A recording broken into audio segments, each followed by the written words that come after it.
Business leaders blasting Governor Malloy for his plan to raise the minimum wage once again here in Connecticut. Governor Malloy's high-flying trip to Washington was the talk of a Chamber of Commerce meeting in Bridgeport today. But his and the president's push for a minimum wage hike was not well received. Chief political correspondent Mark Davis joins us now live with more on this. Good evening, Mark.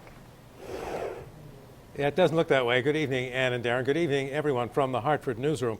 President Obama and Governor Malloy and just about every Democrat in between thinks that hiking the minimum wage to $10.10 per hour is the issue that will resonate really well with voters in this fall's elections. But in the business community, not so much. The crowd was all abuzz when the governor arrived for the Bridgeport Regional Business Council luncheon, talking about his weekend appearances on some of the national cable news talk shows, and his verbal jousting over hiking the minimum wage with Louisiana Republican Governor Bobby Jindal outside the White House yesterday. Jousting that continued today on Twitter, with Jindal saying, quote, "We don't have kings in the U.S. We have the right to disagree with the policies of President Obama." To which Malloy responded, quote, "When it comes to lifting people out of poverty, there should be no disagreement. Raise the wage equals fewer people in poverty," close quote.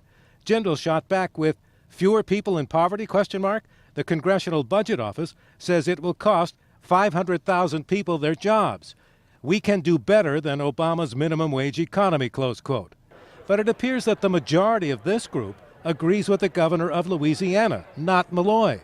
This board of this business group just voted 29-8 against Malloy's plan to raise the minimum wage. The business community, at least as reflected by our board, thinks that raising the minimum wage is actually a job killer and not a job creator. And many people here today appeared to agree with their board's decision. By increasing the minimum wage, which was never designed to support a family, more of an entry-level type position, it's going to eliminate more of those jobs. Only members of the chamber representing social service agencies appeared to agree with Malloy. Families are struggling. You have parents working 2-3 jobs just to make ends meet. When I informed the governor about the vote of the board, this was his reaction.